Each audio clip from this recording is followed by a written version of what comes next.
For 70 years, Keilat Moriah has stood as more than just a synagogue. It has been a home for prayer, a center of learning, a gathering place for generations of families, and a witness to the remarkable story of the state of Israel itself and the development of the city of Haifa. From the early years of a young nation to the challenges and triumphs facing Masorti Judaism today, Moriah's story is woven into the fabric of Haifa and the Masorti movement in Israel. One of the more interesting parts of being part of a congregation, a synagogue, not only in Israel but anywhere in the world, is its leaders. And we are very happy to be joined today by two former leaders.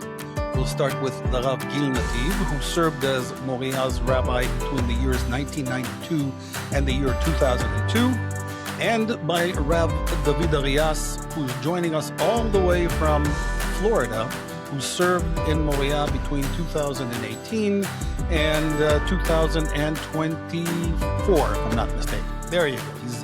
He's nodding his head in agreement. So welcome to both of you from the Carmel. This is Moriah. So let's start with you, Rav Gil. What was your first impression? When were you first introduced to Keilat Moriah, which, as you see, I'm sitting here. Actually, this is not an AI image behind me. I'm actually sitting in the synagogue right now as we speak. So what was your first impression, and how did you first get introduced to Moriah? Well, already 2 months after the Six-Day War, I finished my army service, and my father recommended that I return, live in Haifa, in the same apartment where I lived during my teenage years, and that I inherit the job he did for a decade, and that is training bar mitzvah boys for both Moriah, the conservative congregation, and Or Hadash, the Reform congregation. And these were interesting years for me because during my army service, I had very little to do with Jewish tradition, and through teaching bar mitzvahs, and whenever one of my bar mitzvahs had an aliyah, I would join and get an acquaintance with conservative Judaism. The Rabbi Bernie Och usually stayed after the service and explained to me how equal and how different it is from Orthodox congregations. This lasted only for about 4 years until the summer of 72, when I got a job in upstate New York. Then for almost 20 years, I knew about Moriah. I heard about things that happened there, but actually the new acquaintance was 20 years later in the summer of 92. Well, we'll get to 92 in a second, but Rav Gil, what's really interesting for me to learn from you, that here you are, you said Six-Day War, you're finished with the Six-Day War, you come to Haifa, you start teaching bar mitzvah. How did you find conservative Judaism, Masorti Judaism, back then in the 1960s? Was it any different than, say, Orthodoxy? What were the differences? What were the nuances that you found? The difference was that there was what they called family seating, that there was no women's section. I know that in some congregations in the United States, conservative congregations, there was one side men, one side women, and only in the center it was mixed seating. But as far as I know, Moriah already from its very beginning in 1955 had mixed seating. However, women had no formal job or function in the synagogue except for organizing the kiddush after the Saturday morning, and the atmosphere I felt was more liberal. In other words, people felt that they could react to what the rabbi was preaching. And of course, the great surprise for me is that the rabbi of the synagogue, Rabbi Bernie Och, was of course ordained by JTS in New York. had Hmm. no beard and was dressed like Like a the normal human being. regulars. Yeah, and how can you call yourself a rabbi if you have no beard and you dressed like an ordinary person? And back in those days, Rav Gil, was it mainly Anglo-Saxons that came on Shabbat? And the students that you had, were And they mainly Anglo-Saxons or were they also no, Israelis or, run-of-the-mill the Israelis? um, the congregation was definitely what I would call Anglo-Saxon. In other words, people for English-speaking countries, but there were a few from Dutch Jews. Hmm. Actually, the woman who donated one of our first Torah scrolls Yes. was a Holocaust survivor from Holland, and the bar mitzvahs, and I think we uh, bar mitzvah every third Shabbat were mainly from Israeli families who lived in the area in the thin of Mount Carmel. Right. Uh, Now let's jump forward to 1992. How did you how did you come about to becoming the what this is? I think the fourth rabbi of Moriah.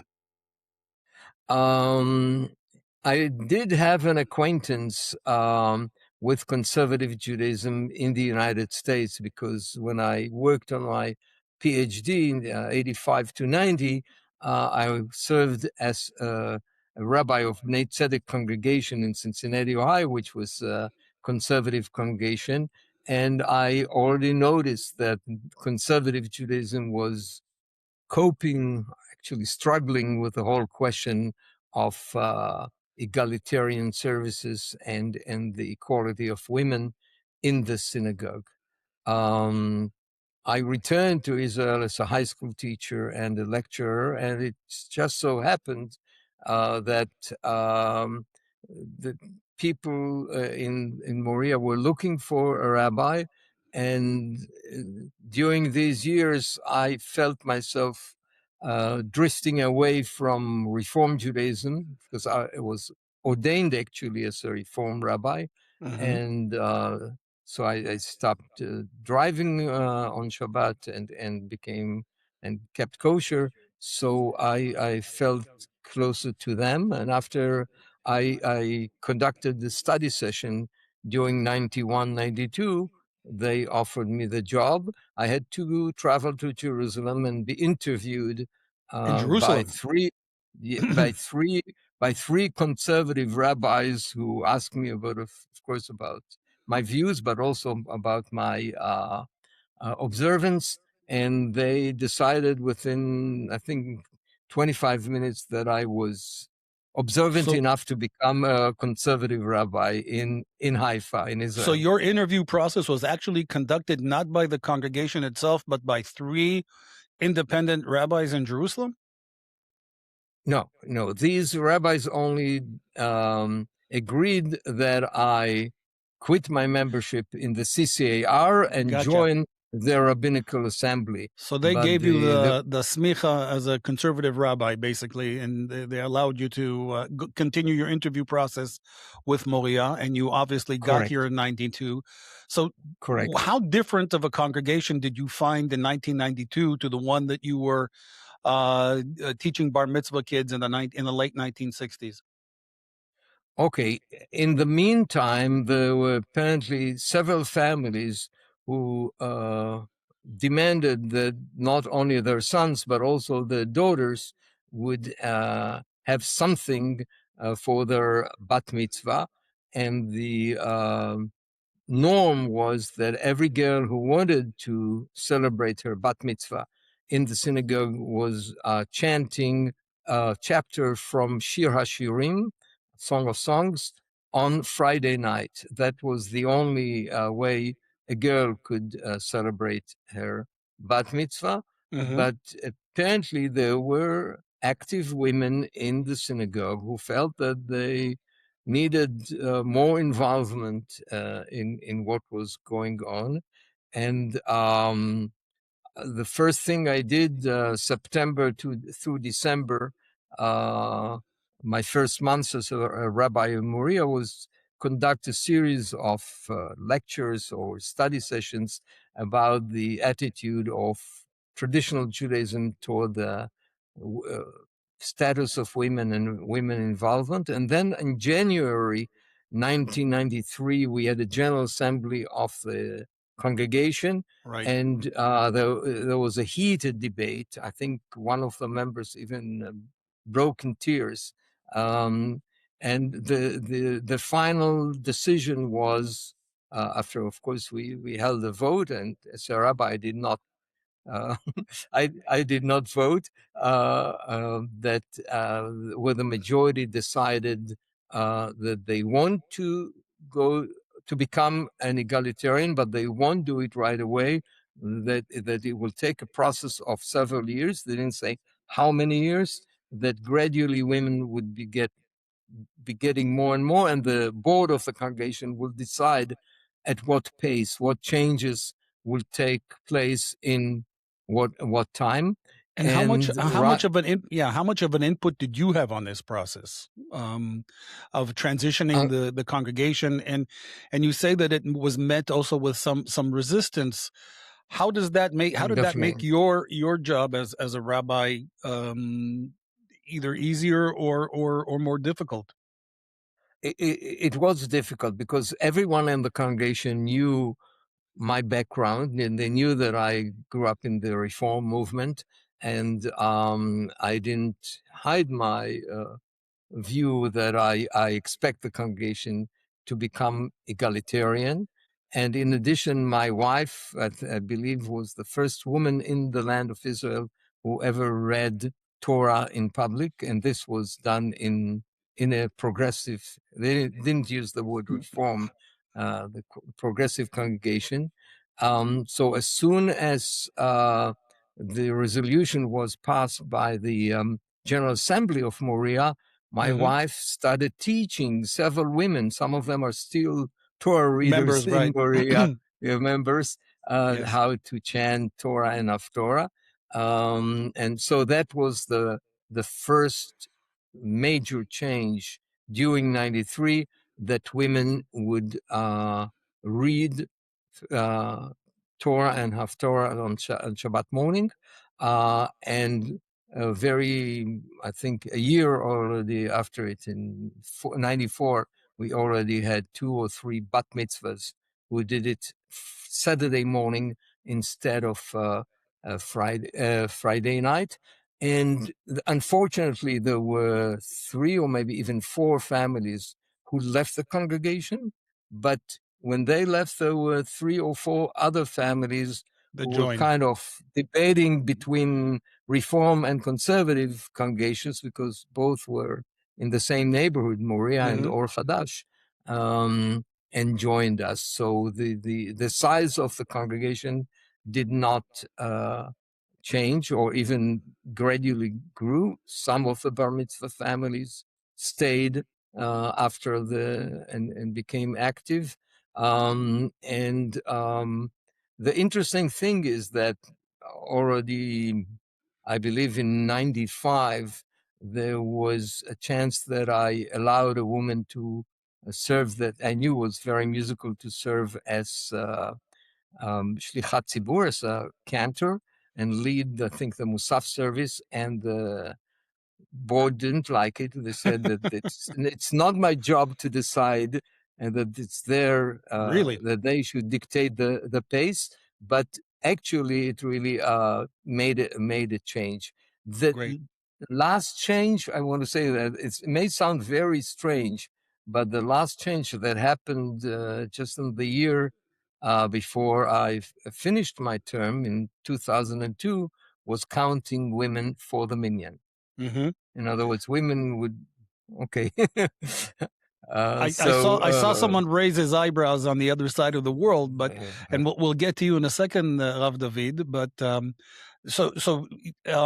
just briefly, counting women still, and this is almost at the end of your tenure, 2002, and women were still not counted as part of the minyan in Moriah? Yes, I definitely remember it, because about 2 years earlier, I think in the year 2000, one of our very active members lost her father. She flew, of course, to the United States to sit Shiva and mourn her father. Mm-hmm. But when she returned, she said, I have a brother, but I know for sure that he will never say Kaddish, so I want to say the Kaddish. But I was in charge of making sure that 10 men were already in the beginning of our Kabbalat Shabbat every Friday, so to allow her to recite the Kaddish in the presence of 10 men. Interesting. Hold the thought for a second. We'll bring another person into this conversation with your permission, Rav Gil, and that is Rav David Arias, who's joining us all the way from Fort Myers, Florida. Good morning to you, wherever you are. We actually don't know what time it is right now because anybody can be listening and viewing this whenever they want. So, Rav David, you came to Moriah in 2018. 2019. 2019. Yeah. That's true. 2019. That's correct. I should remember that. Because anyway, you obviously came after you made Aliyah from Chile. You had lived in Israel. You lived in Jerusalem. You finished your education at Schechter, at the rabbinical school at Schechter. What was your first impression when you came to Moriah? So first, thanks for having me here. It's really an honor. I have the best memories and very, very good memories from all the people in Moriah, including very dear members and congregants. The first time I heard about it, I think I was still at rabbinical school and I was working with some gap year program from teenagers and students from South America, from the conservative movement. And we wanted them to meet different Israeli conservative Masorti congregations. And I contacted Keilat Moriah, and that's the first time that I heard about it. The next time was after the fire that affected, unfortunately, the building in I want to say 2016. Mm-hmm. Which of course brought many of us to try to spread the word and to help and to support. And then the next time is a year before my ordination, and the previous ordination ceremony of the Schechter Rabbinical School. One of my very good friends graduated that year. I was beginning my last year of rabbinical school, and then someone approached to me and said, "Hey, I always come to ordination ceremony because I like rabbi shopping." His name is Rabbi Professor Hanan Alexander, and he said, "I am actually the chair of the search committee of Keilat Moriah." Said, "Why don't you send me an email?" I said, "Yeah, sure." And then one thing led to another, and I was interviewed, and I visited the congregation for the first time when I was interviewed. And I was amazed by the beautiful place where Ethan is sitting. This open and beautiful space, this wonderful building that has a lot of story, not only for the congregation, but for the city and for the country as well. So that's how I came in. Now you you came in, I would say, at a very interesting period in time. I mean, a lot of the groundwork that Rabbi Gil was talking about was pretty much done for you. You arrived; it was already an egalitarian minyan. Women were counted in the minyan. They could perform as shlichot tzibur. So a lot of the religious elements were kind of already taken care of for you. But you also had to contend with, I would say, well, we'll deal with the first one first. You know, I will not forget that day or the time back in February of 2020 when suddenly we were told, hey, there is this epidemic going around the world right now, and we need to we need to start controlling our environment, so to speak. So I was, and we'll deal with the second crisis that came in afterwards because you also took part in that crisis more than a lot of us. But when you as a young rabbi, as a freshman rabbi, suddenly you are confronted like the rest of us with a world pandemic, and you need to guide your flock. What goes what's the thought process that you go through?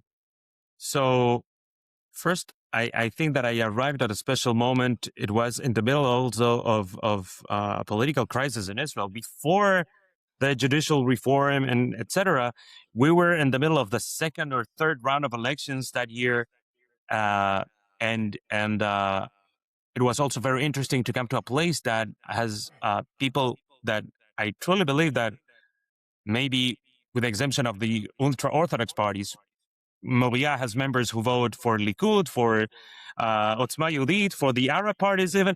I mean, it's a wonderful place. That's the place as a conservative rabbi you want to be, with people from all the range. So, and that affected also, that influenced also the way we handled the instructions of the health ministry and how we handled services, because we wanted to respect also people. We wanted to respect the law, of course.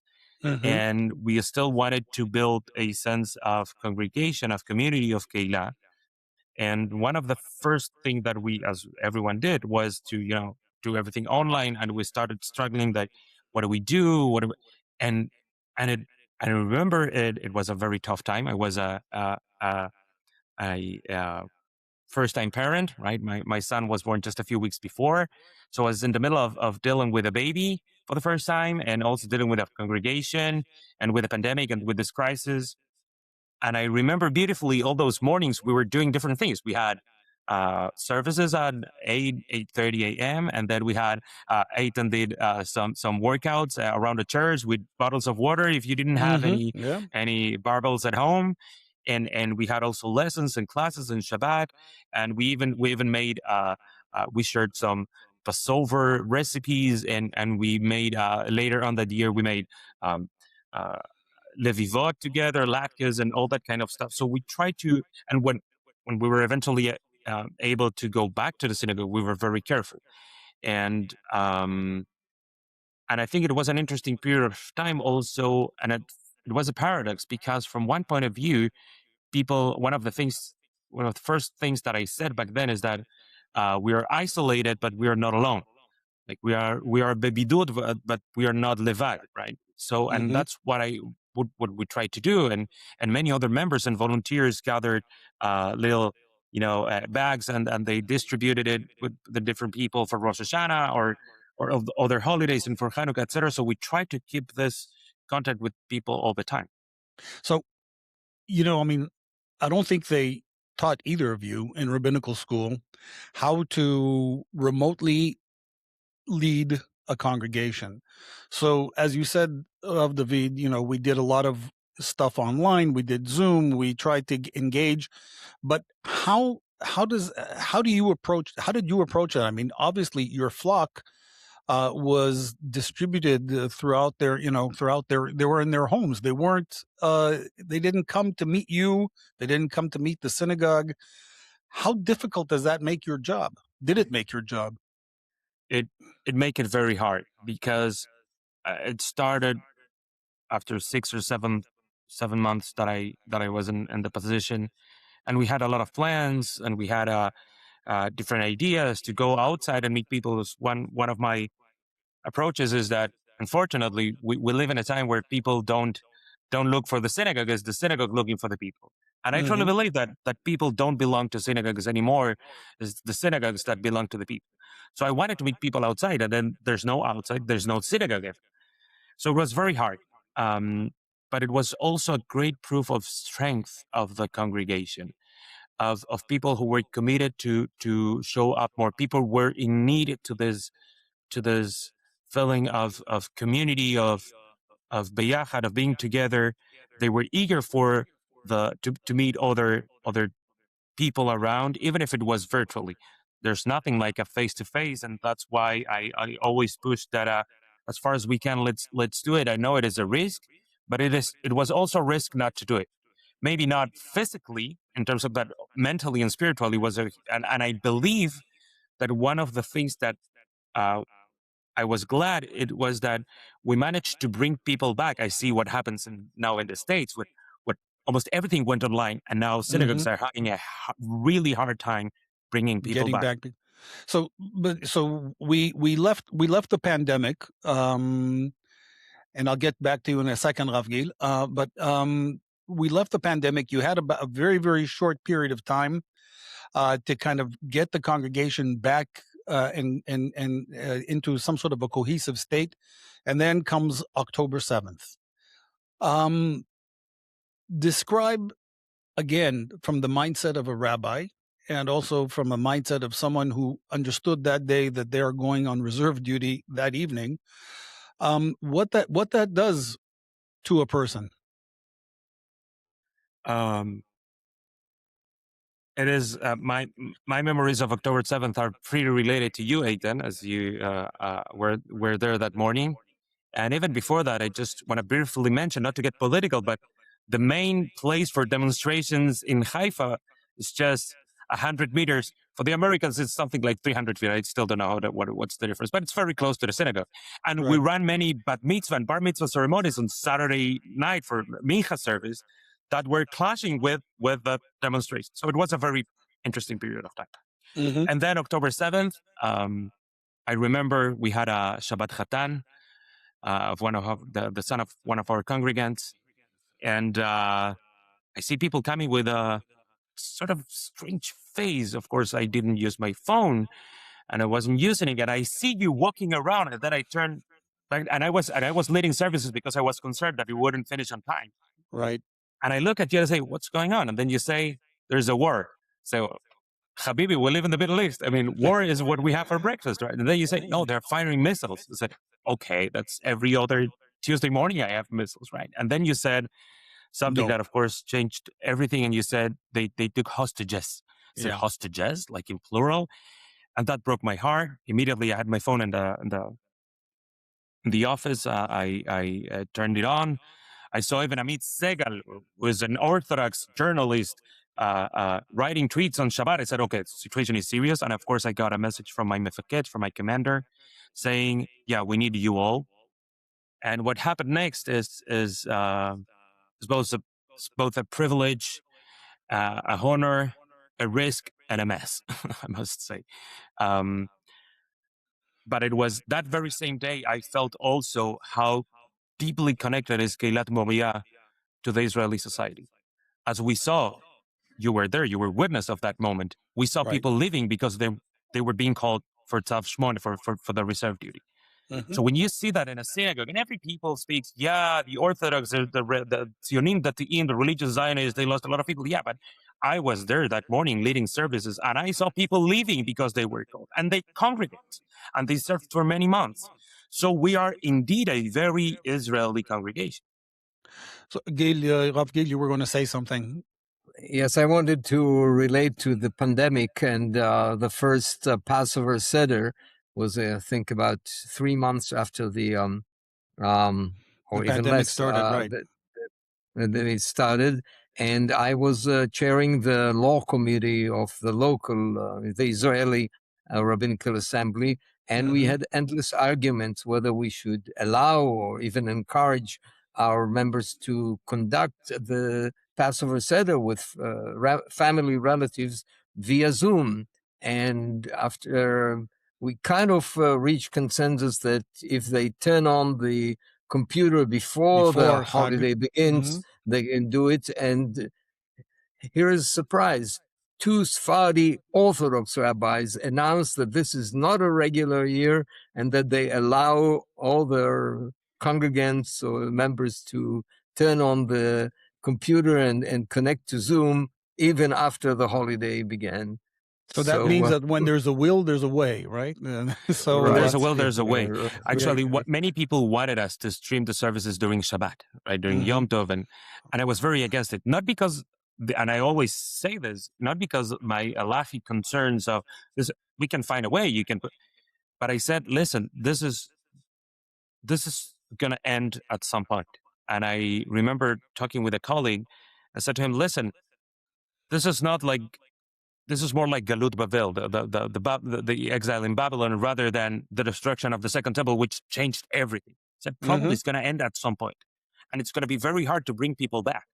So I said, we would rather try to limit the virtual space for the sake of the real face-to-face gathering, even in a more limited format. So whenever this thing ends, it's going to be easier to bring people back. Um, yeah. So, Rav Gil, because it's amazing, the time is flying as we're talking here, and we probably could be talking for a long time. But Rav Gil, in the 10 years that that you were acting as rabbi of Kilat Moriah, you said actually that some of the most major decisions, I think, in this congregation's history took place under your tenure. What are some of the takeaways, the accomplishments, the good and the bad that that you took with you when you left in 2002? First of all, the last 2 years of my service as the Rabbi of Moriah, we did fundraising and changed the physical setting. The place where you are seated now, the sanctuary of Moriah, was about half the size that it Yes. is now. There was a wall right behind me, I think. And it wasn't the beautiful blue chairs that are behind me either. So they were plastic and not very comfortable. Correct. Yeah. So those one chairperson, Gershon Aveh, who really took as a project to do fundraising, mainly of members, but also of other neighbors of in order to enlarge. And we needed it, especially in the high holidays when we had about 400 people, especially on Yom Kippur services. So this is definitely uh, something that I clearly remember from my last 2 years in Moriah. But also we noticed that the congregation is aging, and we Yes. did a lot of projects to attract young families and parents of pre-bar mitzvah and post-bar mitzvah children. I have to admit that that's how I met you, because when I came Correct. back to Israel in 1999 and we joined Keilat, I had my bar mitzvah here back in the 70s, but we joined Keilat Moriah in 1999. I met you because your granddaughter and my daughter were in Gan together right here in Moriah. So you've also come back recently to Haifa, and you started coming back to Kilat Moriah. How different a Moriah do you see today than the one that you left in 2002? I want to say that first of all, I am impressed that Moriah has a bar mitzvah almost every Shabbat morning, and that I think that this is one indicator that the whole neighborhood legitimizes a conservative congregation when there are probably 15 Orthodox congregations, synagogues within reasonable walking distance, and so we are part, and the fact that we just recently celebrated Shavuot, and during my tenure in Moriah, it was unheard of that we will cooperate with other congregations and groups in holding what is called the Tikkun Leil Shavuot, the study sessions. Rav David, same question to you. I think that one of the things that I like about Moriah, and what I see also from very far away today, is that it still has something unique, very, very traditional, and yet very modern and open.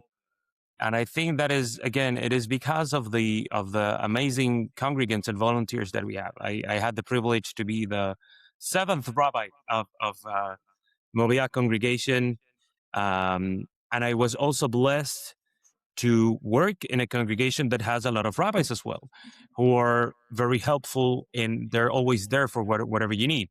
Among others, of course, I already mentioned Rabbi Hanan Alexander and Rabbi Edith Lev, and Rabbi Gil also, that still teaches us some lessons and classes at Moriah, and also Josh Vizen, who is probably the wisest person at a temple, one of the longest members.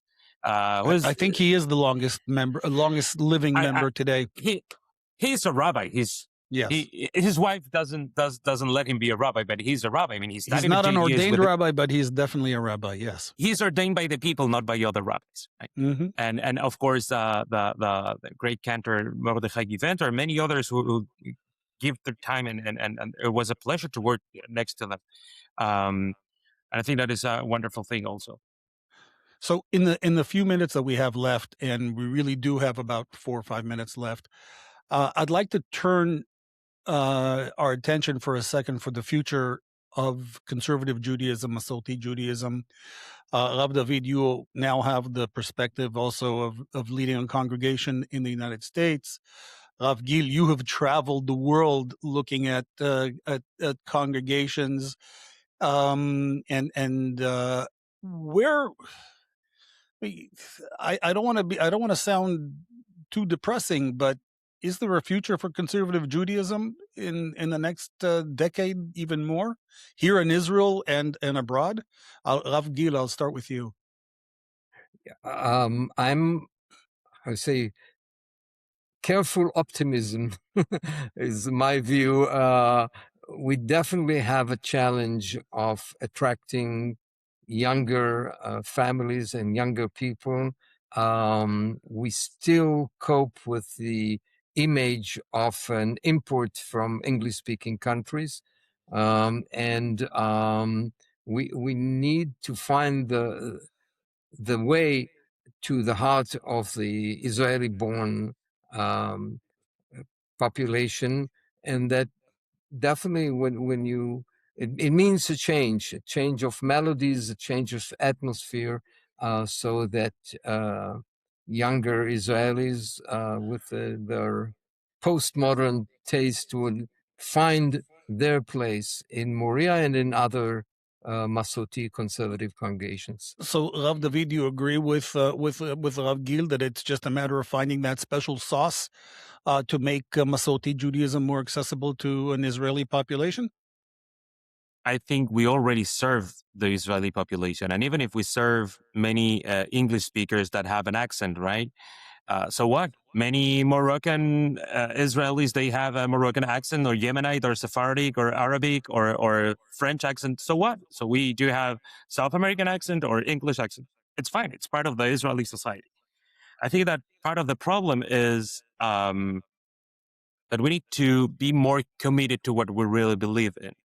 And one of the things that I'm so glad that Rabbi Mati is actually, it's beyond the regular denominations of conservative reform, because in the future, I believe it's not going to be relevant anymore. And we say this because we already have Orthodox egalitarian minyanim, and we have very traditional reform, and we have, it's started to mix. And unfortunately, we hold a view of Judaism that is a moderate one. And we see what happens at the extremes of any society, rather, even if it's political or religious. Most of the people are just in the middle, but they're so afraid to declare themselves as, or to see themselves as moderate, that of course the most extreme voices, which are just a very few people, are very vocal and very loud. But we are radical centrists in that sense. It's not the average. We're not giving up. We are really committed to try to mix these two things. And I believe not only that, it has a future. The Israeli society needs it a lot. Right. Well, on that note, on that very positive note, I'd like to thank both of you for joining us here on From Mount Carmel, This Is Moriah. And we only touched the surface. We really only scratched the surface in this conversation. And I hope that I can bring you back in the future to continue this conversation. I'd also like to thank both of you for your service. On behalf of all of the members of Moriah, I think that both of your tenures, Rav Gil and Rav David, were very, in periods of very different times, but also the congregation literally also was able to benefit from both of your leaderships. And for that, I think that we all have to thank you, give you a word of thanks. And on that note, I'd like to bring this episode of From Mount Carmel, this is Moriah, to a close. I'd like to remind you that you can follow this podcast either on YouTube or on Spotify. Just subscribe and you can stay tuned for our upcoming episodes. And at this point, I'd also like to say that this program was produced by Nicole Cutler, and I'm Ethan Kushner, the chair of Moriah Congregation in Haifa, wishing you shalom u'leitrat.